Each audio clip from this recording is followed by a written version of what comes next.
Garee Shahadaa. Okay, galatu. Yeroo biraa dhufeen gaafadha. Amala qabda. Ni kam gaarii. Hayyee. Gaafii hin qabdu gaafii biraa? Itti fufu? Yoo qabaatte itti fufi. Yaa. Fakkeenyaaf amma akka mana amantaa keenyatti seexanis yeroo iyyuu ni argina, yeroo ba'us ni argina, namni sun fayyaa yeroo ta'u argina. Namumti iji isaa jaamayyuu kan cabellee yeroo fayyu argina. Isa kanaan inni kun ta'uu isaatiin soba itti yaadda. Nu biratti akka waaqni hin jirretti yaadda.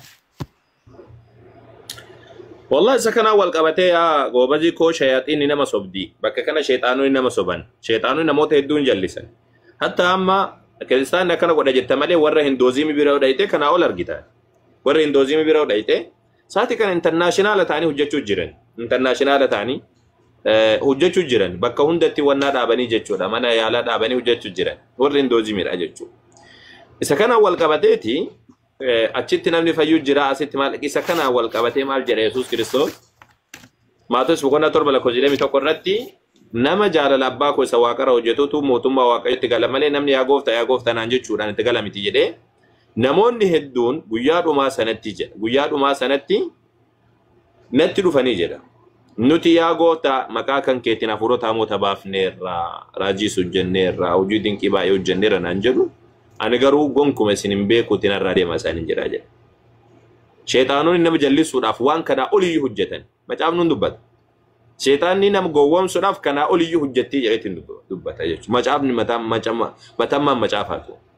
Sheexaanonni nama jallisuudhaaf nama karaarra maqsuudhaaf kanaa oliyyuu hojjette. Kana amma wantoota amma hafuura amma baasuu homaa kan jedhu kana dhiisitti waan kanaa olitu hojjechuu dandeessa. Isa kanaaf ammoo namni maaliin beeka? Namni isa kana bu'uura godhateetiin deemu ni dogongora kamiyyuu. Muslima illee haa ta'u kiristaana haa ta'u ni dogongora hama. Waan fayyaati wal qabate wantoota akkana jala kan deemu jechuudha. Wanni ittiin amantiin tokko sirriidha jedhamee beekamuun waan itti aman fakkeenyaaf muslima yoo taate akka muslimaa sin dubbadhaa Qur'aanaaf hadiisa irra fidanii ilaalu. Kanuma.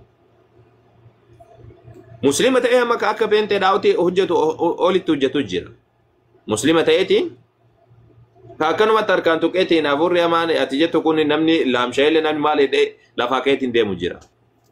Garuu ammoo keessa isaatiin kan hin salaanne kamaal hin taane jechuudha. Maaliif jennaan shayxaanota jala oofee jechuudha. Muslima ofiin jedhee inni muslima illee miti haqiiqatti. Muslima illee miti inni haqiiqatti.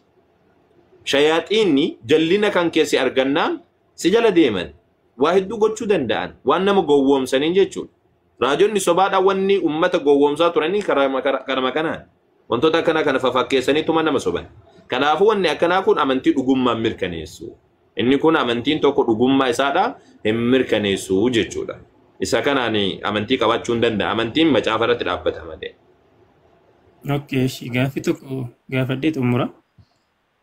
Yesuus fudhanne hangafa nagaa jennaanii biyya lafaa irratti cubbuu tokko illee hin hojjenne gaafa duuyyuu akka duukanessa taasise ilma waaqayyoo waan jedheefidha. Yoo Muhammad fudhanne immoo waraana 81 ol gaggeessee jira. Rabbiin isa erge maaliif waraana kana akka hojjetumaaf taasise nagaadhumaan hin xumuru ture? Gaariidha. Sadarkaa tokkoffaarratti Yesuus Kiristoosii nagaa fideedhaa kan jedhu isa kana Yesuus Kiristoosii lolle dhugaadha hin lolle.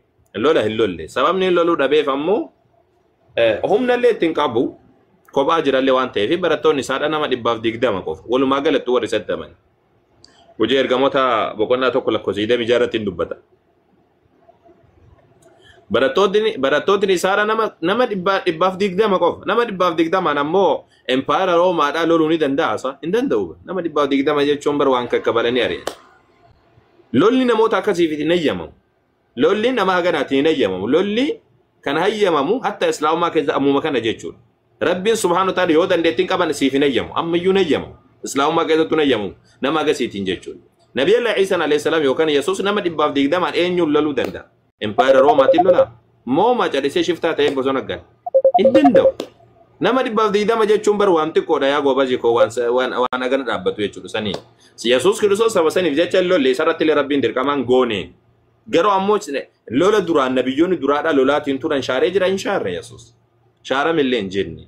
Nabiyyoonni duraadhaa fakkeenyaaf Muusee yoo fudhattee, Iyaasuu yoo fudhattee, Daawit yoo fudhattee, Salamoon yoo fudhattee achi as nabiyyoonni jiran kun guutuun warra lolan hundi isaaniitu lolanii jiran kan hin lolle hin jiru. Muusee irraa jalqabee jechuudha. Warra achi duraa yoo taate malee Museen faatii warri hordoftoota hedduu qabu rabbiin akka lolaniif akka ofirraa dhoowwaniif akka Yerusaalem seenaniif rabbi isaanii fayyamee jira. Akkaataa lolaa hunda ittimee jira macaafa keessa jireenya kun. Seera keessa deebii keessa seera lakkoofsaa keessatti akkasumallee macaafa Iyyaasuu keessa kun baay'ee jira inni kun.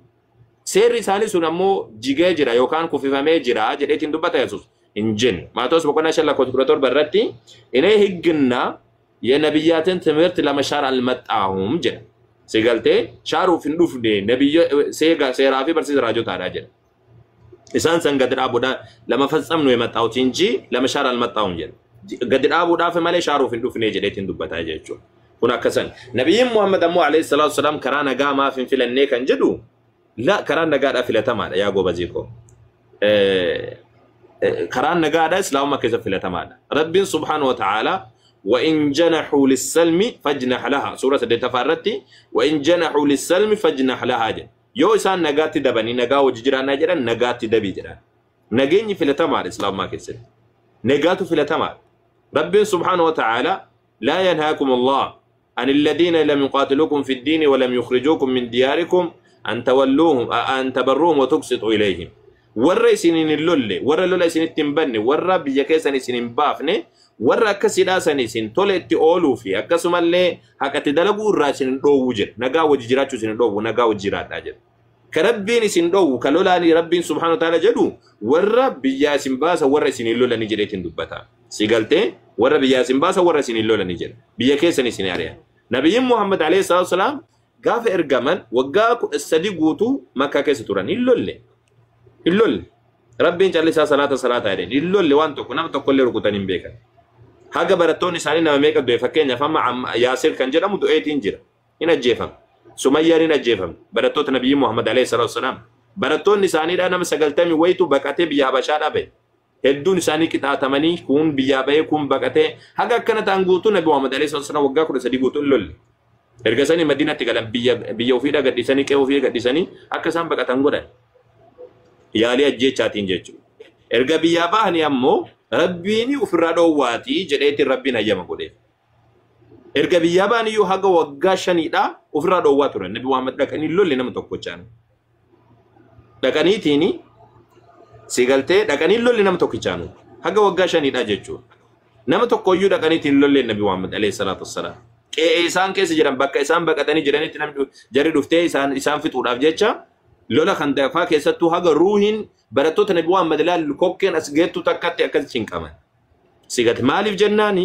sababni isaadha sababa warri kun baay'atanii nama 12,000 ta'aniitiin dhufan nabi Muhammadin balleessuudhaaf san booda nabi Muhammad alayhi salaatu wasalaam amma booda deemneeti isaan lola malee biyya keenyatti nu lolanii jedhan sigat obsa waggaa meeqa obsa waggaa 18 boodaan eenyutu akkana obsa osoo nabiyyi ta'uu baatanii osoo jallisanii fedha ofiitiin ka deeman taate maal gabbaanii rabshaan godhani waggaa 13 makka dabarsan waggaa 5 erga godaananii Madiinatti dabarsan waggaa 18 booda rabbiin subhaanahu wa ta'aala hayyamee fi deemnee lola malee lammataa sin lolanii jedhan bahaniitti nabi rabbi alayhi wasallam warra isaanii lolaa ture san qofaan lolan malee warra isaanii tuqin takkaa gabbaanii nama tokko tuqan hin beekan hatta warruma lolaa ture san bara Jaaffaa irratti jechuudha bara Jaaffaa jechuudha waggaa 19 booda waadaa walii galan waggaa 10 guutuu waliin tuqru jedhan jaratu waadaa diigee jennaan nabi Muhammad alayhi wasallam deemanii makkaa qabatan malee kanaafuu islaamummaa keessatti nabi Muhammad alayhi salaatu wasalaam nagaa filatan malee rabshaa miti kan filatamu nagaa wajji jiraachuudha kan nuti filannu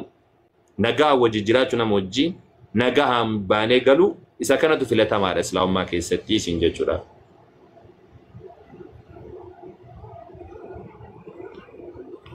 Okay. Natos. Akkasi malee akka namoonni jedhanii miti isin jechuudhaaf. Yeah. Okay. Jarri kun maa jala gallitti isa? زمانك Akka أنا ما nagaadha. أبقى جلك اللي أنا أبدي جريتوني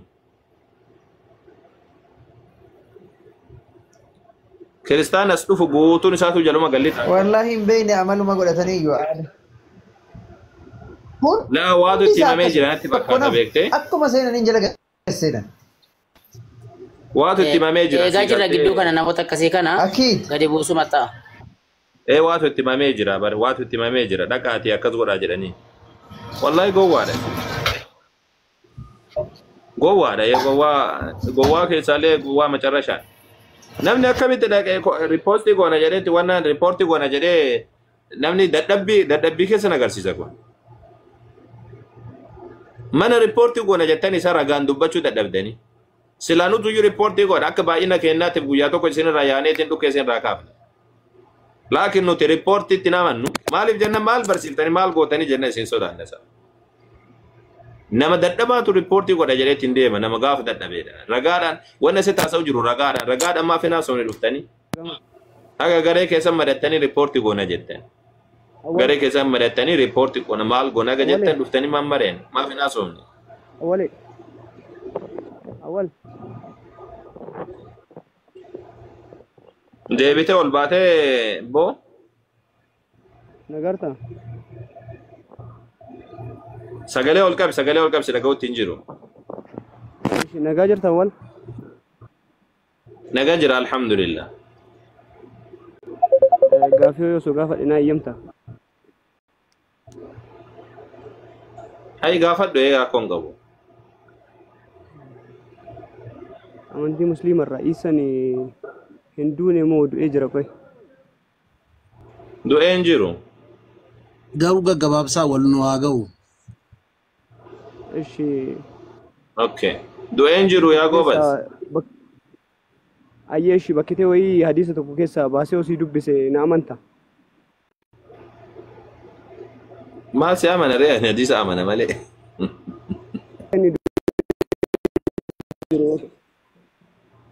hadiisa baasi kun si guddisaati siya si guddisa kun si guddisee jira أتونا باستا كوي maal amma sii baasanaan jibneeti komaami amma yoo sii baasanaan hin jenneeti jechuun kaani bakkitee sitti maatiin baasta jechuudha ani silkii tokko jibicha amma tarkaa qaba waan ta'eef ayyee dubbisuu fi kan keeti እሺ ወይ ደቤን ፋሽ deebii kottu ayyee maal jenna ree nama deebi'ee dhufa jedhee deebii kottu manna Hanga sitti gaafachuu hin danda'ama. gaafadhu Baay'ee gaarii. Gaaffiidhuma gaggabaabduu hin gaafadhaa. Deebiillee yoo danda'ame gaggabaabduudhuma wayiin fedhaa. wallahi deebii akkuma barbaannetti deebifnaa nuti yoo gabaabdu taate gabaabduma yoo waan guddisuu barbaachisu taate guddisneetuma obsuuf dhabuun kan kennu Ay obsa dhabuun hin jiru garuu obsa nan qaba. ደቤን ዝራ አወል ayyee baga deebite mee joon yeroo takka hoosiif hime ayyee hadiisa meeqaffaa si baasa mucaa deebis maal jette سواليا بوكوان لكوب صدمجا حديث سواليا maal jette بوكوان لكوب صدمجا حديث saalee سواليا abukaan kamin سواليا بوكار لكوب صدمجا sahih al-bukhari da lakoo 36 بوكنا توكچو yaa rabbii kiyya boqonnaa wanni jedhamu hin jiru isa keessaati bareechitee dubbistee jirta dura يوكن دمو بوكوان hin dubbifne bareechisi dubbadhu bukaanii miti bukaanii osoo hin taane hadis ta'e انجليفان جرا لا لغيفا دبر صاف انجليفان جرا ani maal na biran jiraa miti isaa ايي كو شير دبيسي دبسايو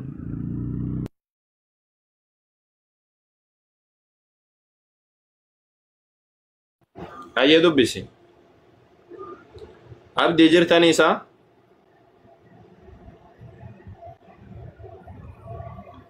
abdii jirta رياض السواليا بوكوان Akka nuti rakkanne kan argitan. قدامي جاي تشول Deebi'ee jira. Maal 36 sii baafne yaa goobazii koo? رياض السواليا رياض السواليا Riyaada Saalihaa? بوكوان لكم قدامي جا Inna lillahi wa inna ilaihi raji'un. Mee atummaa ofii baafadhu mee si guddisaati. Ani kaatiyattu kana ani kitaaba akkas jedhu islaamummaa keessatti hin beekuuti. Mee ofumaa baafadhu mee yeroo takka. silkii tokkocha waan an qabadhe fan Abba silkii ergifadhu kootu kalaas waan ati jettu si beekaatti hin jiru ani. Wannaani Bukhariidha sayya Bukharii keessa wanni akkas jedhu hin jiru. Hadiisichi dubbismeetu. Itti qophaa'e. Garee Shahadaa marsaalee hawaasaa Garee Shahadaa tiiktookii, yuutuubii fi gama weebsaayitiin nu hordofaa. Garee Shahadaa.